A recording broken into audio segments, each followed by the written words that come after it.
반갑습니다.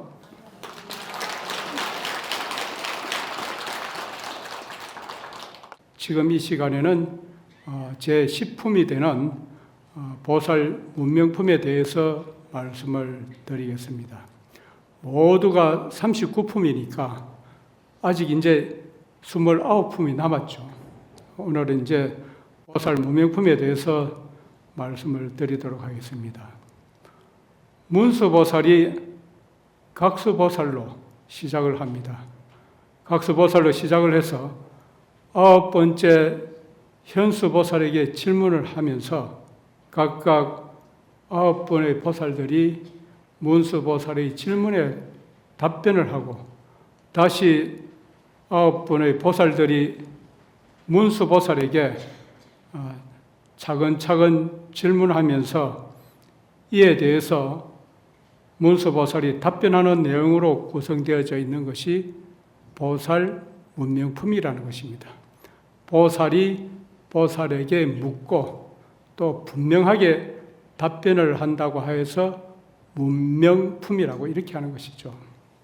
각수보살에게는 영기, 이 영기라는 이 말씀 자체가 모든 것은 인연으로부터 생기고 인연으로부터 소멸한다고 하지만 그 인연이 갖가지가 되기 때문에 서로 알지 못하면서 그러한 영기에는 독립된 작용도 독립된 체성도 없다는 것에 관해서 문수보살이 각수보살에게 질문을 하는 내용입니다. 그리고 이어서 제수보살에게는 중생을 교화해야 하는 깊고 깊은 이치, 교화에 대한 깊고 깊은 이치에 대해서 질문을 하는 내용으로 있고, 그리고 이제 보수보살에게는 업과 가보의 본질과 본성은 공하다는 것에 관해서 질문을 하게 됩니다. 그리고 덕수보살을 공덕수보살이라고도 합니다. 덕수보살에게는 설법을 통해서 부처님의 공덕을 알고 또 부처님의 공덕을 즐기게 된다는 것에 대해서 질문을 하고, 그리고 눈목자 머리숫자 목수보살에게는 복전, 우리가 삼륜이라고 할 때 삼륜은 뭐를 표시하겠습니까? 베푸는 자와 시여하는 물건과 그 시여하는 물건을 받는 자를 삼륜이라고 합니다. 이 삼륜이 청정하고 삼륜이 공적해야 참된 복전이 된다는 것에 관해서 질문을 합니다. 우리가 막연히 보시를 한다고 해서 그것이 공덕이 되지 않는다는 그 의미가 삼륜 청정이라고 하는 것이 되는 것이죠. 그리고 건수보살, 부지런한 빼어난 보살, 건수보살을 정진수보살이라고도 이렇게 합니다.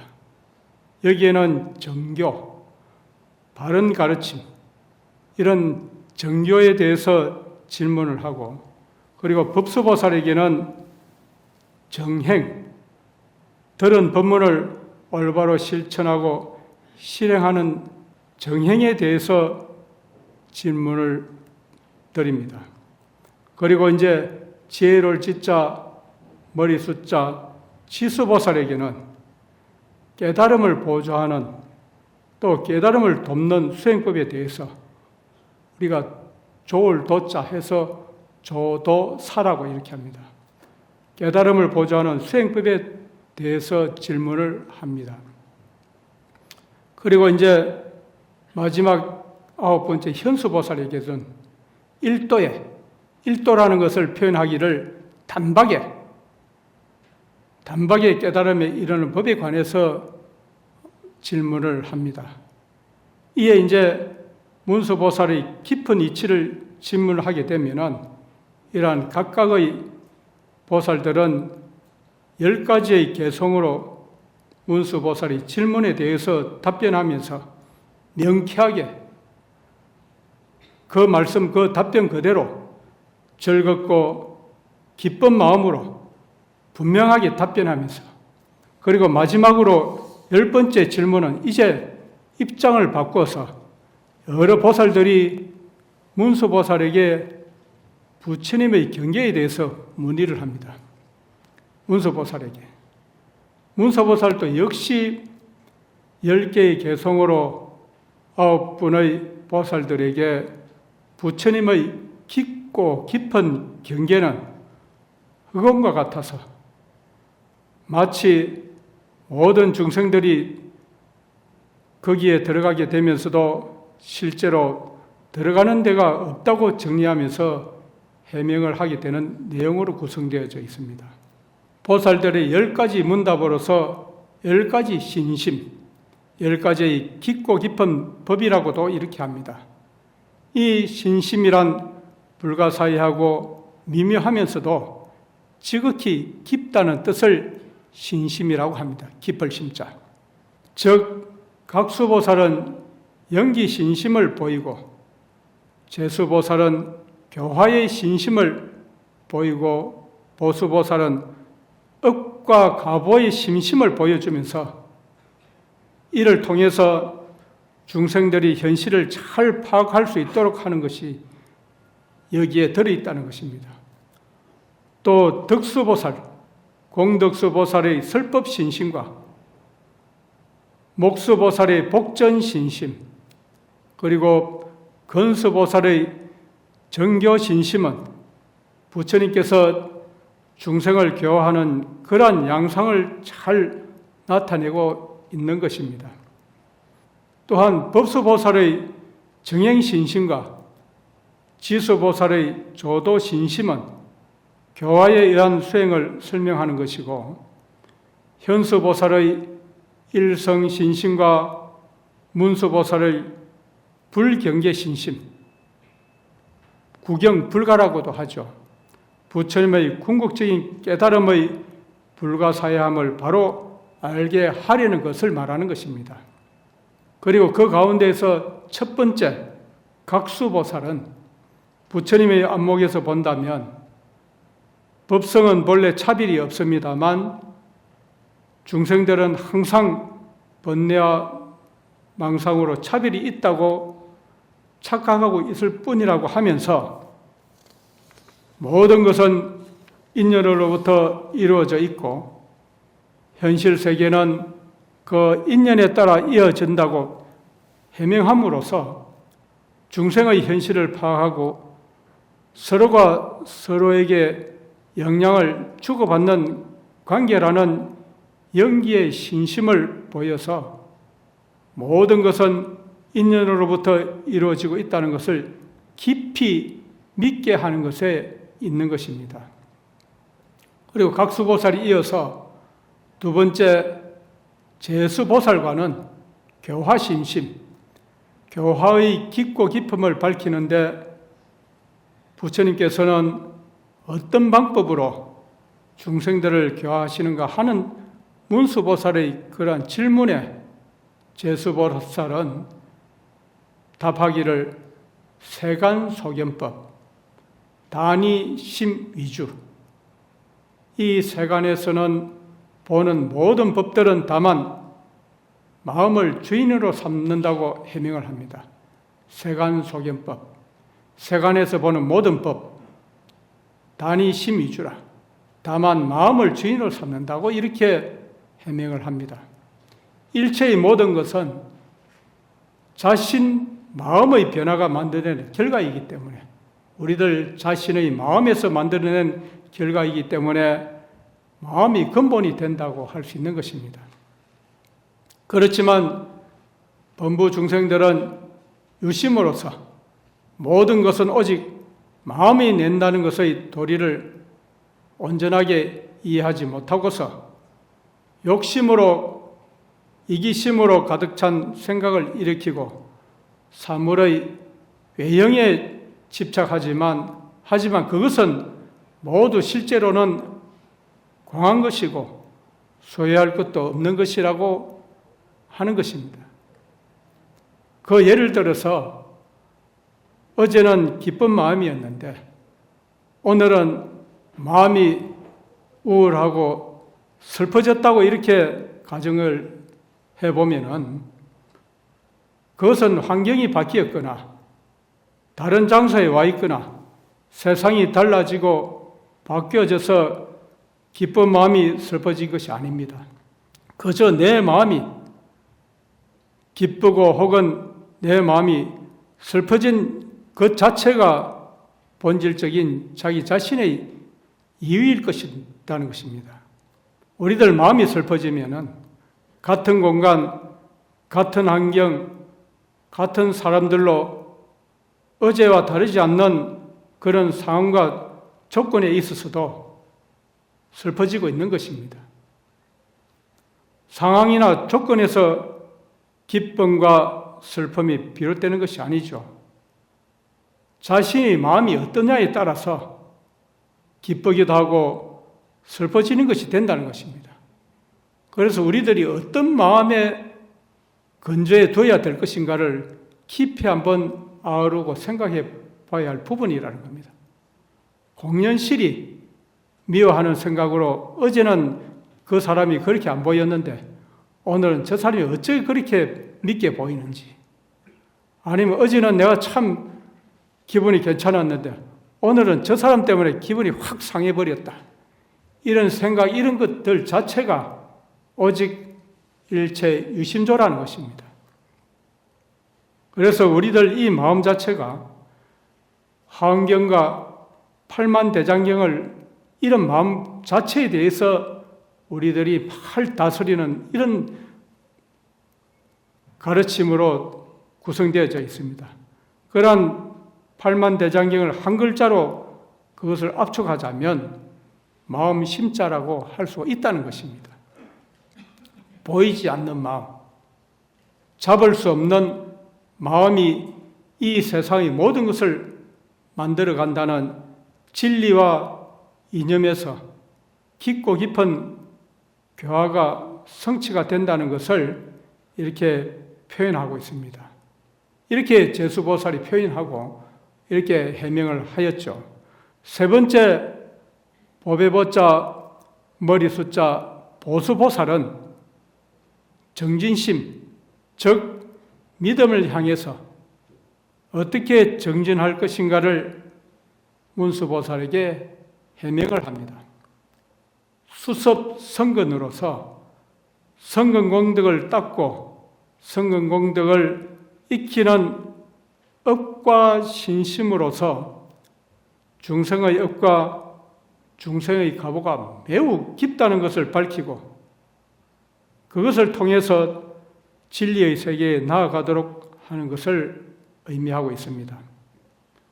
그래서 우리 중생들은 업에 의해서 고통을 받지만 그 업에 따른 그 고통은 외부에서 온 것이 아닙니다. 자기 자신이 또 자기 자신의 내부에서 만들어진 것일 뿐이라는 것입니다. 다시 말하면 자기 자신이 저지른 허물의 대가로서 생긴 것이라는 겁니다. 마찬가지로 업도 또한 자체의 업의 자성은 없습니다만 반드시 과보는 존재한다는 것입니다. 과보는 스스로 불러들인 것일 수밖에 없는 것입니다. 내가 남에게 좋은 말, 득담을 하였을 때 나에게 되돌아오는 소리가 험담으로 결코 돌아오지 않는 것과 같이 내 자신이 남에게 험담과 악담을 하였다면 그 사람을 통해서 다시 나의 귀에 들어오는 소리는 험담으로 되돌아올 수밖에 없다는 것입니다. 그러면 우리가 어떻게 살아가야 할 것인가에 대한 그 자체가 명명백백하게 우리들 삶에 탁 처신해야 되고 행동해야 되고 어떻게 조화를 이루어야 될 것인가에 대한 답이 들어있다는 겁니다. 네 번째 덕수보살, 공덕수보살은 문답으로 지구성법, 수성한 법을 구하는 의지를 밝히니까 바로 설법신심이라고 하는 것이 됩니다. 깨달음을 통해서 근기가 다른 다양한 중생들의 수준과 또 다양한 성향을 맞추고 따르는 설법으로 교화를 해야 하나니 중생이 무량하기에 설법도 역시 무량하다는 무량중생과 무량설법이 바로 설법의 신심의 핵심이 된다고 이렇게 해명을 합니다. 설법의 깊고 깊음, 설법 심심을 설명하기 위해서 먼저 문수보살이 덕수보살에게 부처님 오직 한 가지 법을 깨달으셨는데 어떻게 그렇게 한량한 음성으로 무량한 법을 가르치시고 무수한 중생들을 교화하시는가를 질문을 하였고, 이에 대해서 덕수보살은 하나의 이 대지 위에서 각가지의 다른 종류의 싹이 자라나는 것과 같이 부처님의 법과 부처님의 가르침은 하나이지만 그것을 설명하고 일러주는 설법은 무량한 것이고 가르침은 본체이고 설법은 응용이고 활용이어서 본체는 깨달음은 하나지만 응용은 무량한 것이라고 이렇게 해명을 합니다. 하나의 대지에서 각가지 많은 종류의 싹이 자라나고 있는 것은 각각 다른 씨앗에서 비롯되는 것처럼 부처님의 본체인 가르침에서 무량한 설법이 펼쳐지는 것은 중생이라고 하는 그 씨앗과 중생이라고 하는 종자가 각자 다르고 각자 특별하기 때문인 것입니다. 우리들 한 집안의 식구들도 각기 다릅니다.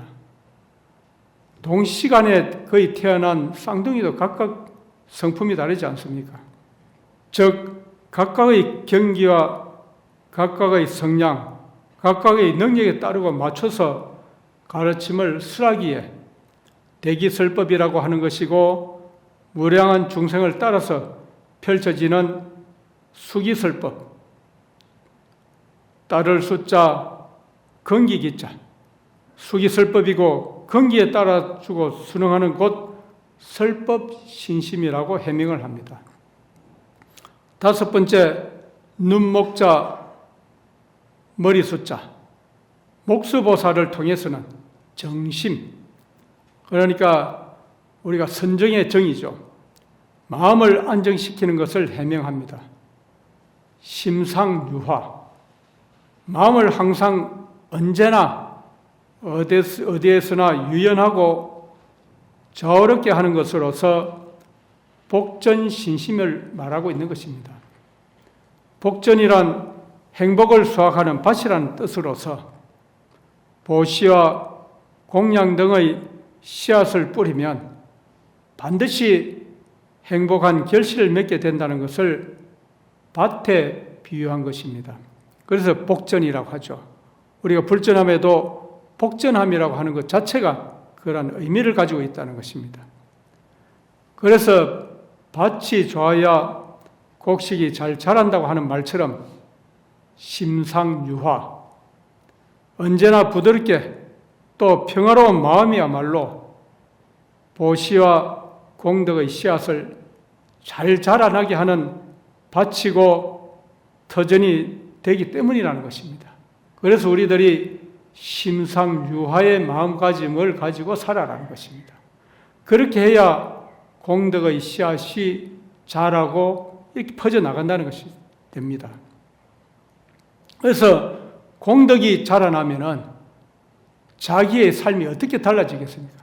참으로 수승한 삶으로 변화가 되겠죠. 목수보살은 법을 보는 안목이 대단히 명백하기 때문에 목수라고 이름하는 것입니다.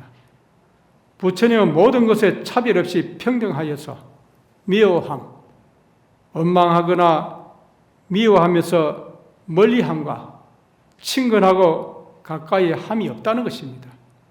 이것은 자기를 사랑해주는 사람에게 집착해서도 안 되고, 또한 자기를 불편하게 하는 사람이라고 미워해서도 안 된다는 것으로서 미워하는 존재도 사랑하면서 친근히 하려고 하는 존재도 없는 절대 평등한 부처님의 대자 대비를 말하는 것입니다. 이 자체가. 여섯 번째, 건서보살, 부지런을 빼어난 보살은 정진수 보살이라고도 합니다. 불태심, 깨달음을 향하면서 어떻게 하면은 깨달음에 물러나지 않는 믿음으로 정진할 수 있을 것인가에 대해서 질문을 하는데, 불태심이란 조고 능인이라고 이렇게 하여서 괴롭고 힘든 순간과 괴롭고 힘든 상황에 막닥뜨리게 되면은 능히 인욕하고 참아내는 방법으로서 올바른 가르침의 깊고 깊음을 밝혀주기에 정교 신심인 것입니다. 우리들이 난행을 능행하면은 존중 여불이라는 이런 말씀처럼 하기 어려운 일, 참기 어려운 그런 고통과 괴로움을 능히 잘 인욕으로서 극복하게 된다면은 부처님과 같이 존중하게 될 것이다. 이 말씀이 따로 있는 것이 아니라는 것입니다. 지금 정진하지 않고 게으름을 부리면서 나태하다면 다음에 후에도 소용이 없는 것입니다. 번뇌를 끊기 위해서는 끊임없이 정진하는 것이 무엇보다도 중요합니다. 번뇌를 그것은 끊는 것뿐만 아니라 무엇을 하든 정진하는 힘이 없다면 오로지 달성할 수가 없습니다. 정진에 대해서 제가 존경하고 모시는 보광 큰 스님께서 하신 비유의 말씀이 생각이 나는데, 겨울이라고 해서 매일 매 시간 혹독하게 추운 것이 아닙니다. 가끔은 봄날과 같이 따뜻하고 햇살이 환한 날도 없지가 않습니다. 겨울이라도. 또한 요즘같이 이상기온이 또 이상기후로서 어느 날 갑자기 기온이 뚝 떨어졌다가 다시 봄날같이 이렇게 따뜻해지기도 하고 다시 이제 겨울의 맹추위로 나아가는 날들이 이상기후로 있습니다만, 하지만 그렇게 따뜻한 날이 없지 않지만 그 겨울에 싹이 트거나 싹이 올라오지 않는 것은 바로 따뜻한 날이 꾸준하게 이어지지 않기 때문이라는 것입니다. 이 말씀이 가뭄에 콩나듯이 하루나 이틀 따뜻해봤자 식물이 제대로 성장하는 배경과 환경과 그런 조건이 온전하게 조성될 수가 없기 때문에 그렇다는 것입니다. 그것이 정진이고 그래서 정진이 필요하다는 것입니다. 일곱 번째, 법수보살과는 호법심, 진리와 법을 지키는 것에 대해서 다루게 됩니다. 진리와 법을 수호함에 있어서 번뇌 망상의 마음을 버리고 자비심으로 무장하면서 정진할 것을 강조하고 있는데, 이것을 자비심후, 두털 후자죠. 자비심이 두텁다고 하면서 바른 수행이 매우 깊은 것을 밝히기에 정행신심이라고 이렇게 합니다. 법수보살에게는 부처님의 법과 부처님의 가르침을 우리들이 듣기만 하고 실행하지 않는다면 우리들은 온전히 번뇌를 끊을 수가 없다고 하였습니다. 이것은 많이 듣는 것만으로는 부처님의 가르침에 온전히 들어갈 수 없다는 뜻입니다. 물론 들은 그 말씀이 자기 삶에 영향을 미치기도 합니다만 실천하지 아니하고 귀로만 듣는데 무슨 자기에게 변화가 있겠습니까? 실천의 중요성에 대해서 법수보살이 역설하는 부분이라는 겁니다. 가르침대로 실천하고 가르침대로 수행하는 것이 바른 행위고 정행이고, 이러한 정행을 통해야만 비로소 가르침에 가까워지고 가르침에 들어가게 된다는 것을 밝혔다는 겁니다. 8번째, 지혜 지자 머리 숫자 지수보살과의 문답을 통해서 회양심, 어떻게 실천의 방향을 잡을 것인가를 해명합니다.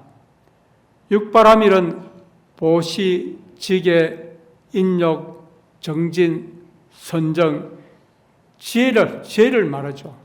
그리고 사무량심, 자비희사를 함께 실천하는 것이 교화를 위한 수행이라고 조도신심을 밝히면서 신심평등의 길을 열어가고 있습니다.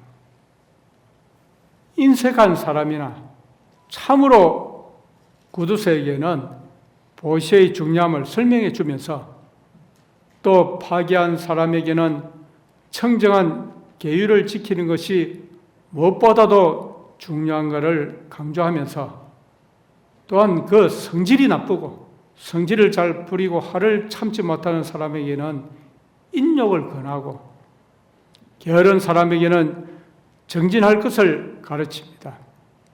또한 마음이 산란한 사람에게는 마음을 집중하는 선정을 권하고, 어리석은 사람에게는 지혜를 가르치면서 어질지 못한 사람에게는 자애를 베푸는, 그리고 처근하게 여기는 마음을 강조합니다.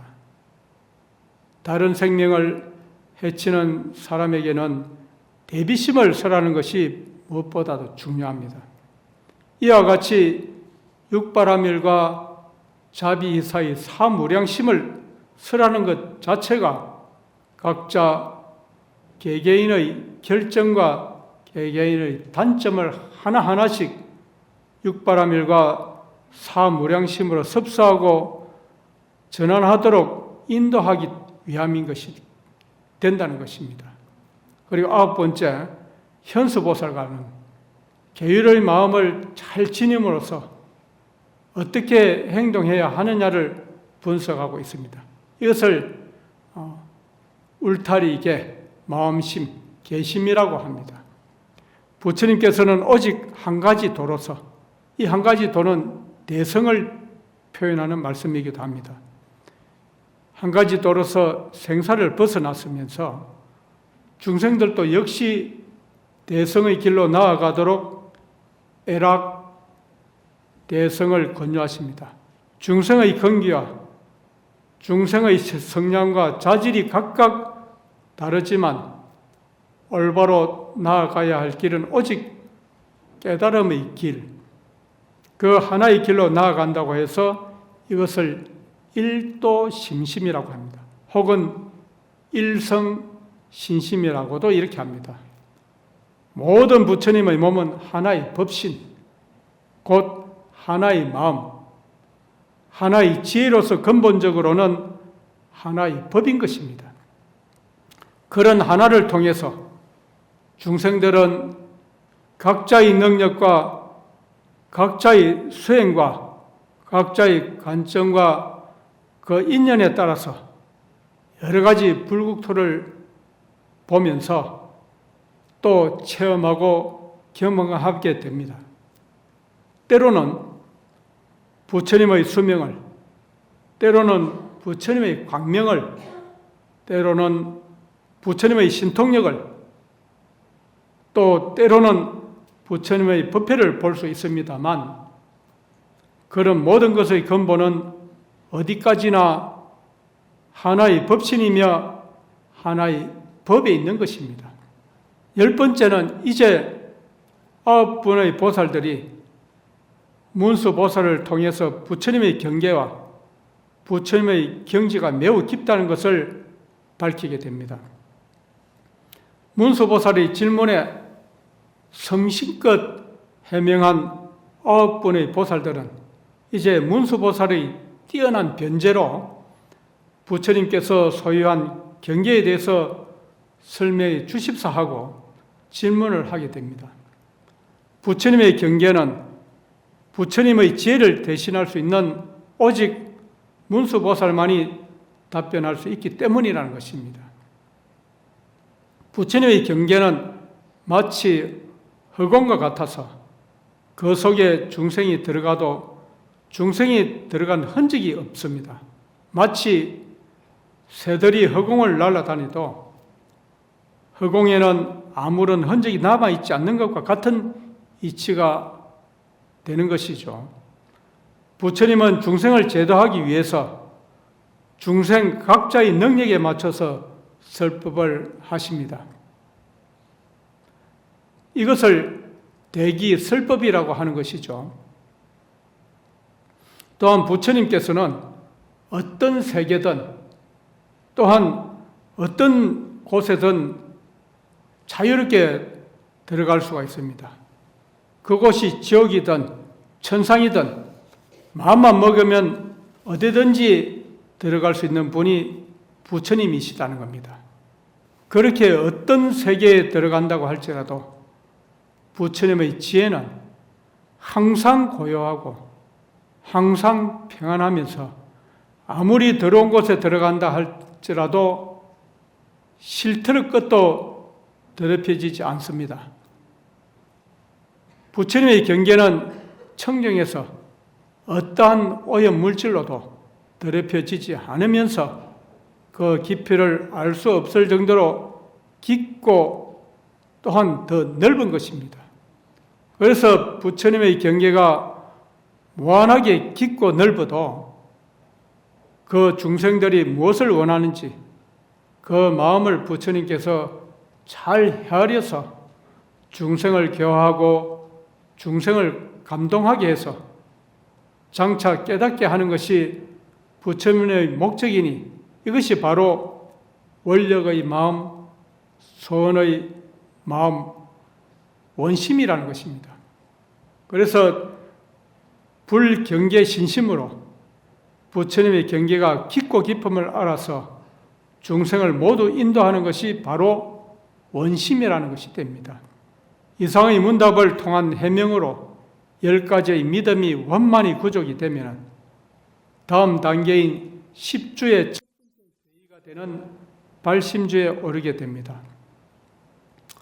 이제 문수보살이 여러 보살들에게 질문하는 것은 문수보살이 다른 보살들에 비해서 수행의 경험과 수행의 지혜가 부족해서가 아니라 질문에 담긴 순수한 그 의도는 자신의 깨달음을 보살들과 함께 나누고 부처님의 진리와 부처님의 법에 대해서 함께 기뻐하기 위해서인 것입니다. 그러니까 법히 선열해서 법에 대해서 기뻐하고 법에 대해서 환희하자는 것입니다. 우리들이 도반에게 질문을 던졌을 때 도반의 생각이 나와 같다는 것을 알게 되면 참으로 기쁘고 반가운 것과 같은 이치가 된다는 것입니다. 통도사 하무살림 대법회에 참석하는 것이 나름대로 기쁘고 행복한 일이며 부지런히 하루도 빠지지 않고 설법전 이 법석에 동참하는 것을 1년의 행사와 할 일 가운데에서도 가장 최고로 또 보람으로 똑같이 여기는 도반을 만났다면 반가울 것입니다. 또 함께 공강한다면 그것은 기쁘고 다행스럽고 한이롭다는 것을 불자님과 보살님들은 충분히 인지하실 것입니다. 내면이 깊이가 있다. 참 좋은 사람인데 좋은 인연을 만났다고 같이 기뻐하고 공감하게 될 것입니다. 이 자리에 있는 여러분들은 다 그러한 마음들을 다 내재하고 계신 것 같습니다. 그렇지 않습니까?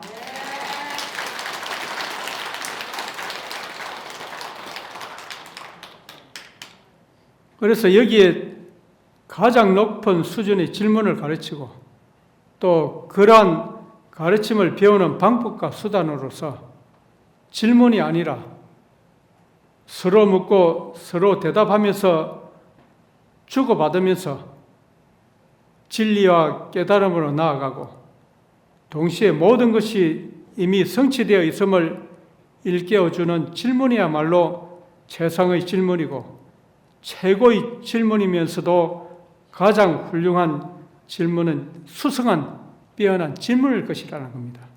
그래서 우리들이 믿음을 통해서 의심을 해결하면서 신심을 더욱 확실하고 더욱더 돈독하게 다지게 된다는 것을 문수보살과 여러 보살들의 문답과 해명을 통해서 제시하고 있는 것입니다.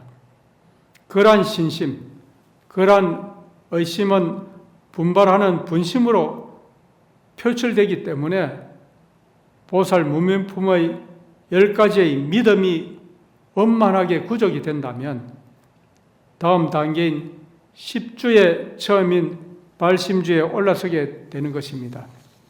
그래서 고봉하상께서 저술한 선조라는 책은 성가대학에서 교재로 배우고 있습니다.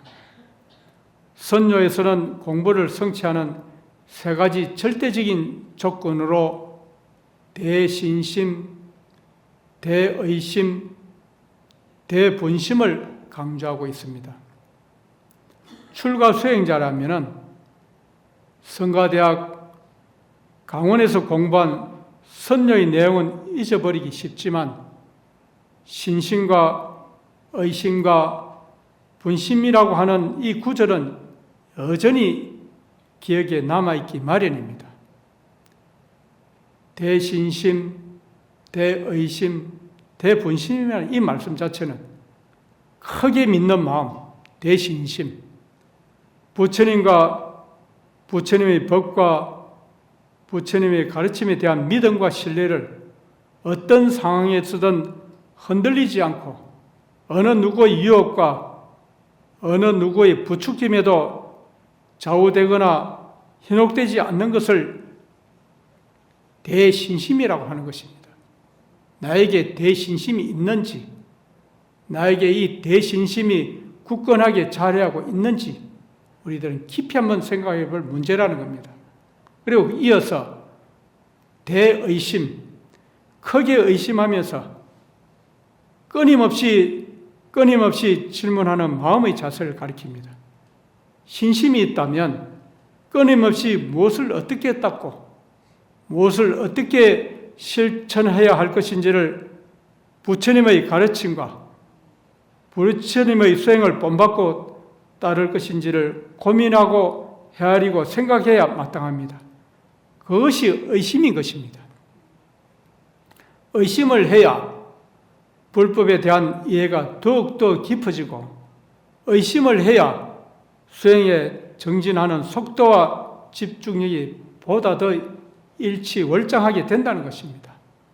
그러한 의심은 믿음으로서 신심으로서 그 바탕을 삼고 깨달음은 의심으로 용을 삼는다고 하였습니다.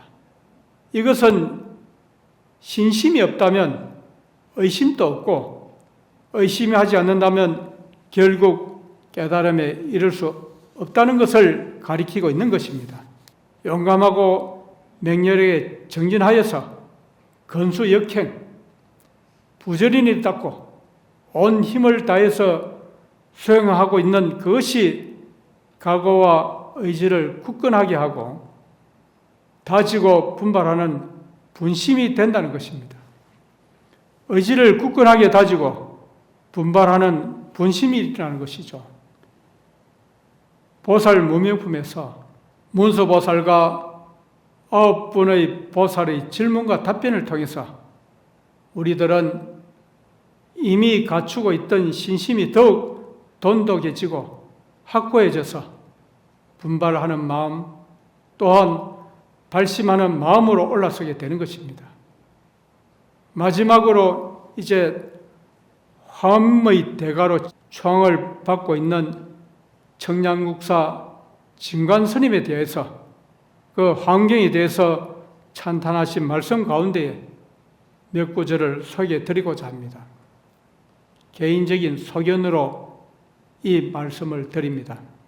여러분들은 여기에서 불자님, 보살님, 거사님 모든 분들은 청량국사와 함께 수행하는 상수제자를 항상 함께하고 항상 따르고 함께하는 빼어난 제자라는 것입니다. 그 말씀의 뜻이 대방강물 하엄경은 적 비로자나 지연보이며 보현보살 지신골이다. 이 말씀은 대방강물 하엄경은 곧 청정법신이신 비로자나 부처님의 자체이며 즉 비로자나 지연보이며 연보라는 이 말씀은 대신의 저택이라는 뜻으로서 정성이나 대신을 비유적으로 이르는 말입니다. 그래서 곧 대방강물 하엄경은 곧 청정한 법신이니 비로자나 부처님의 자체이며 부처님의 저택이란 뜻이기도 하다는 겁니다. 그리고 보현보살지 신골이다. 보현보살이 마음이며 보현보살이 뼈다고 이렇게 하였습니다. 이 보현행원에서 서원은 마음에서, 수행은 뼈를 싸고 있는 몸에서 나오는데 이런 보현보살의 마음과 뼈는 곧 하엄경이라는 것입니다. 그래서 대방강물 하엄경은 곧 청정법신이신 비로자나 부처님의 자체이며 보현보살은 마음이며 뼈다는 것이죠. 여기에서 불입의 지수언을 하행봉이 지지하니 세진 막수 기경이로다.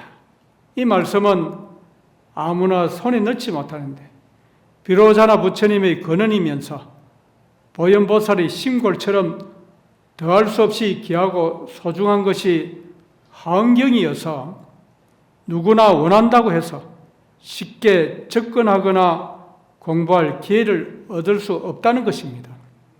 행봉이 지지하니 얼마나 다행스럽게 화엄경을 받들어 모시게 되었으니 이 말씀은 화엄경을 친근히 하고 화엄경을 공부할 기회를 누리게 되었으니 세신 막수 기경이로다. 이 몸을 부숴서 가루로 만들더라도 그 기쁨에 보답하지 못한다라고 청량국사 진관스님께서는 이렇게 환경에 대해서 뼛속에 사무치도록 이런 말씀을 하셨다는 겁니다. 이 말씀을 듣는 순간에 저도 이 내용을 여러 불자님들에게 전해주기 위해서 이 내용을 보면서 제 몸 뼛속에 이 전율이 일어나는 것을 느꼈습니다. 이러한 마음들, 이러한 생각들이 내 마음속에 우러나고 또 생성될 때에 나의 그동안 살아왔던 모든 업장이 확 녹아내리고 소멸된다는 것을 여러분들이 체험하시게 된다는 겁니다. 생전에 자신의 업장이 확 녹아내리고 모든 번뇌와 장애가 다 소멸된다는 이러한 뼛속까지 깊이 전율이 일어나는 이 자체를 체험하게 되시게 되면은 이 화엄살림 법회에 참석하신 여러분들께서는 금생의 모든 장애를 다 털어내시는 그런 수승한 공덕을 여러분들께서 갖추게 된다는 것을 감히 말씀을 드릴 수 있다는 것입니다.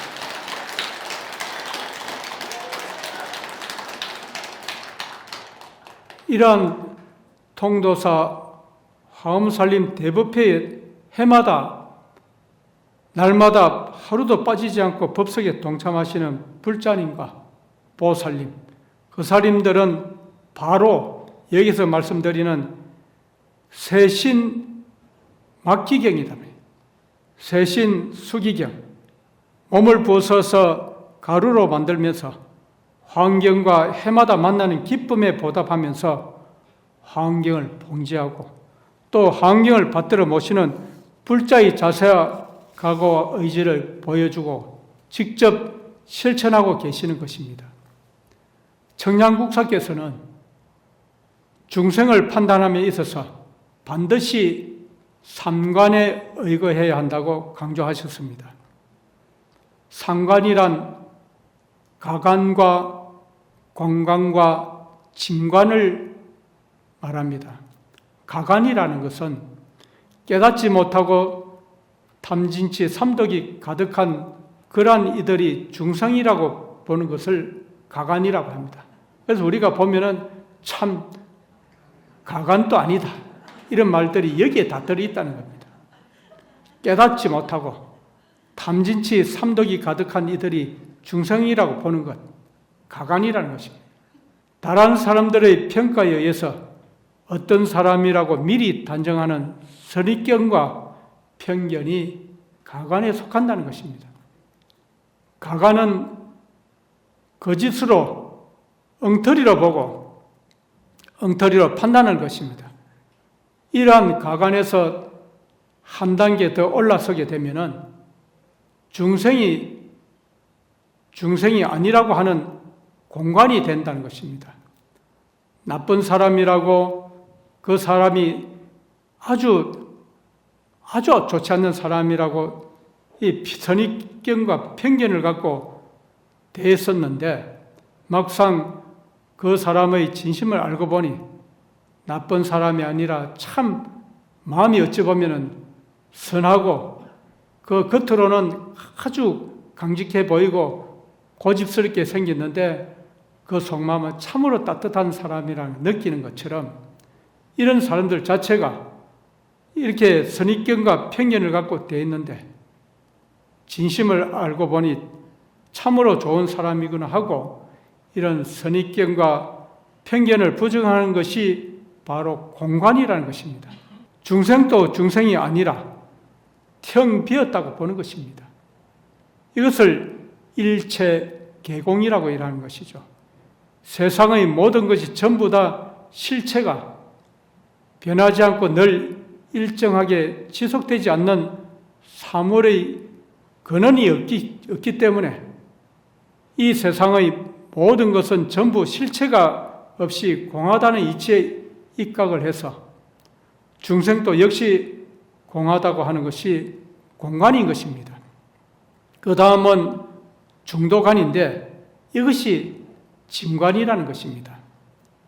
진정으로 이해하는 것, 물론 상대방의 입장에서 역지사지로 공감하는 것이 진관에 속합니다. 중생에 대한 참다운 관찰과 올바른 판단은 중생을 부처로 보는 것에 있습니다. 중생을 이제 부처라고 존중하고 공경해야 그것이 참으로 하엄경답고 하엄행자다운 관찰이며 판단이라는 것입니다. 중생이 공하니까 또 중생은 공하니까 중생이 아니라는 겁니다. 거기에서 더 한 걸음 나아가게 되면은 중생이 본래로 부처니까 중생이 아니라는 겁니다. 그리고 그렇게 여기고 대하는 우리 하엄행자가 바로 하엄살림 대법회 입제에서부터 해양일까지 상수하고 있는, 항상 함께하고 있는 불자님과 보살님, 거사님들이라고 단언드리면서 분명하게 말씀드리면서 오늘 강명각품과 보살 무명품의 법문을 정리해서 마치도록 하겠습니다. 승분하십시오.